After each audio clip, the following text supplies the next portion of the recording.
क्या आपने कभी सोचा है कि हम यानी होमो सेपियंस इस विशाल धरती पर रहने वाले लाखों जानवरों में से सबसे सफल, सबसे ताकतवर और सबसे विनाशकारी जानवर कैसे बन गए? आज से लगभग 70,000 साल पहले हम अफ्रीका के किसी कोने में रहने वाले एक साधारण जानवर थे। हमारा वजूद इतना मामूली था कि अगर उस वक्त धरती का इतिहास लिखा जाता तो शायद हमारा जिक्र एक फुटनोट में भी नहीं होता। हमसे ज्यादा ताकतवर निएंडरथल थे। तो फिर ऐसा क्या हुआ?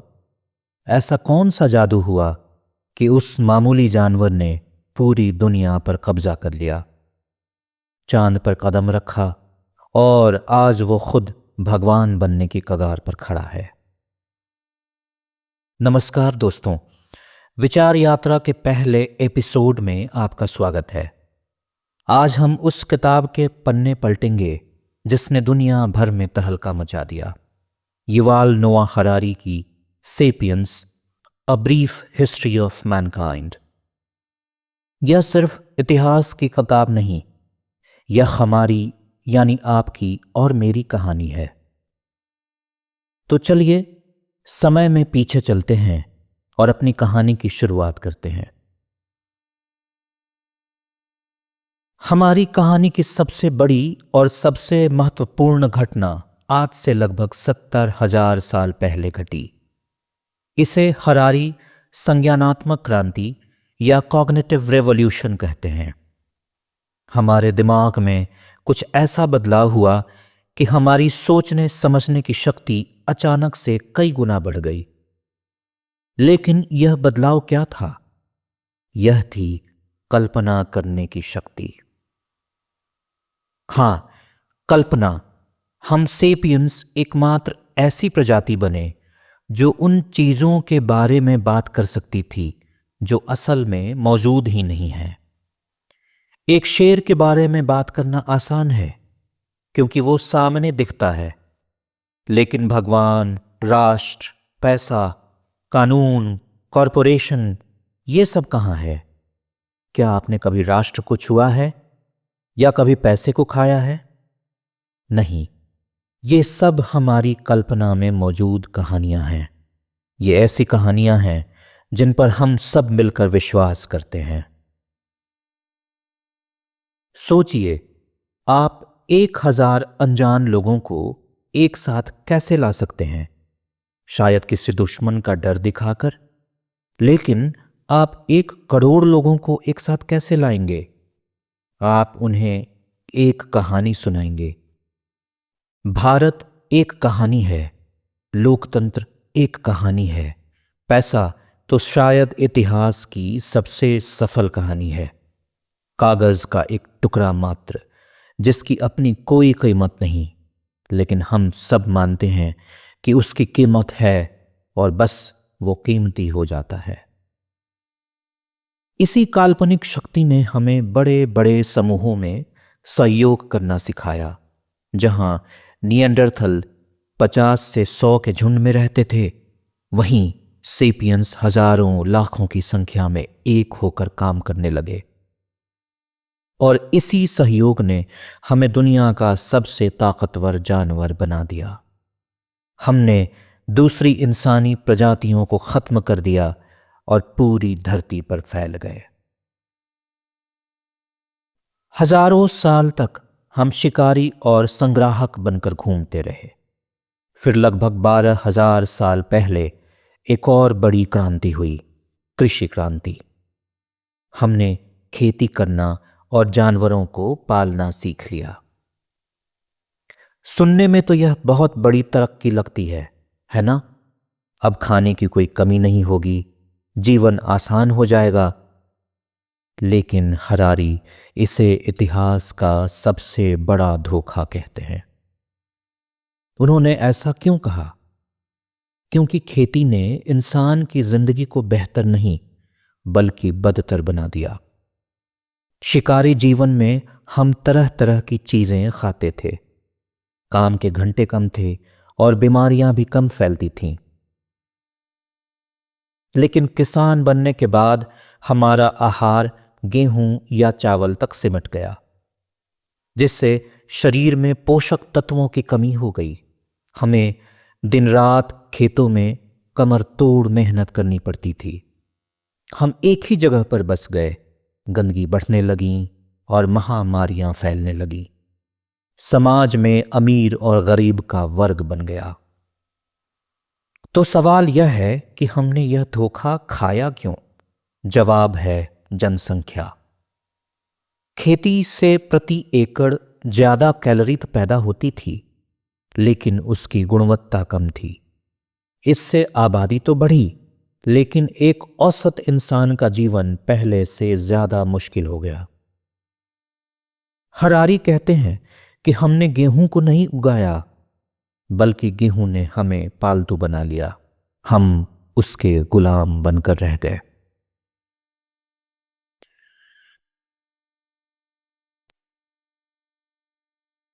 कृषि क्रांति के बाद इंसानी बस्तियां गांवों से शहर और शहरों से साम्राज्य बनने लगी। दुनिया में हजारों अलग अलग संस्कृतियां थीं, सबकी अपनी अपनी कहानियां और अपने अपने देवता थे। तो फिर आज हम एक ग्लोबल विलेज या एक दूसरे से जुड़ी हुई दुनिया में कैसे पहुंचे? हरारी इसके लिए 3 बड़ी ताकतों को श्रेय देते हैं, जिन्होंने पूरी मानव जाति को एक धागे में पिरोने का काम किया। पहला है पैसा। पैसा सबसे बड़ा एकतावादी है। इसे न धर्म से मतलब है, न राष्ट्रीयता से। एक ईसाई और एक मुसलमान शायद अपने धार्मिक विश्वासों पर सहमत न हो, लेकिन वो डॉलर या रुपए की कीमत पर जरूर सहमत होंगे।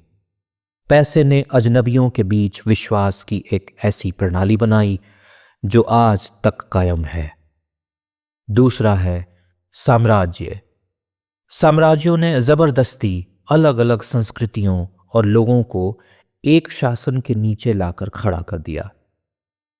शुरू में यह बहुत क्रूर और हिंसक था, लेकिन धीरे धीरे इन साम्राज्यों ने एक साझा संस्कृति, भाषा और कानून को जन्म दिया, जिससे लोगों को आपस में जोड़ा जाने लगा। और तीसरा है धर्म। बौद्ध धर्म, ईसाई धर्म, इस्लाम जैसे सार्वभौमिक धर्मों ने यह विचार फैलाया कि सभी इंसान एक ही सर्वोच्च शक्ति के अधीन हैं। इन धर्मों ने साम्राज्यों की सीमाओं को लांघकर करोड़ों लोगों को एक नैतिक और सामाजिक व्यवस्था में बांध दिया। इन तीनों ताकतों ने मिलकर हमें एक वैश्विक सभ्यता की ओर धकेल दिया। और फिर लगभग 500 साल पहले यूरोप में एक ऐसी क्रांति हुई जिसने दुनिया को हमेशा के लिए बदल दिया। उसका नाम था वैज्ञानिक क्रांति। इस क्रांति का मूल मंत्र था, हम नहीं जानते। यह एक बहुत बड़ी बात थी। इससे पहले सभी धर्म और साम्राज्य यह दावा करते थे कि उन्हें दुनिया के बारे में सब कुछ पता है, जो उनकी पवित्र किताबों में लिखा है। लेकिन विज्ञान ने सबसे पहले अपनी अज्ञानता को स्वीकार किया। उसने कहा कि हम ब्रह्मांड के बारे में बहुत कम जानते हैं और हमें अवलोकन और प्रयोग के जरिए नया ज्ञान हासिल करना होगा। इसी एक सोच ने हमें अभूतपूर्व शक्ति दी। विज्ञान ने टेक्नोलॉजी को जन्म दिया। विज्ञान और पूंजीवाद की दोस्ती ने साम्राज्यवाद को बढ़ावा दिया। यूरोपीय देशों ने नई जमीनें और संसाधन खोजने के लिए दुनिया भर की यात्राएं की। एटम बम से लेकर इंटरनेट तक, जेनेटिक इंजीनियरिंग से लेकर आर्टिफिशियल इंटेलिजेंस तक, यह सब उसी वैज्ञानिक क्रांति की देन है। हम सेपियंस ने प्रकृति के नियमों को समझना और उन्हें अपने हिसाब से बदलना सीख लिया। हम अब सिर्फ इस ग्रह के मालिक नहीं हैं, हम अब इसे बदलने की शक्ति भी रखते हैं। हम जानवर से भगवान बनने के दहलीज पर खड़े हैं। तो यह है हमारी कहानी, एक मामूली अफ्रीकी जानवर से लेकर इस ग्रह के भगवान तक का सफर। हमने आग पर काबू पाया, हमने कहानियां गढ़ी, हमने खेती की, हमने साम्राज्य बनाए और अब हम जीवन को ही डिजाइन कर रहे हैं। लेकिन इस अविश्वसनीय सफर के अंत में युval नोआ हरारी हमसे एक बहुत ही जरूरी और परेशान करने वाला सवाल पूछते हैं। क्या हम अब पहले से ज्यादा खुश हैं? इतनी शक्ति, इतनी तरक्की और इतनी दौलत हासिल करने के बाद क्या एक औसत इंसान 10,000 साल पहले जंगलों में घूम रहे अपने पूर्वज से ज्यादा संतुष्ट और खुश है? यह किताब हमें कोई सीधा जवाब नहीं देती, यह बस हमें सोचने के लिए एक आईना दिखाती है। यह हमें याद दिलाती है कि हमारी सारी ताकत हमारी गढ़ी हुई कहानियों पर टिकी है और अब यह हम पर निर्भर करता है कि भविष्य की कहानी क्या होगी। तो दोस्तों, यह थी सेपियंस की एक झलक।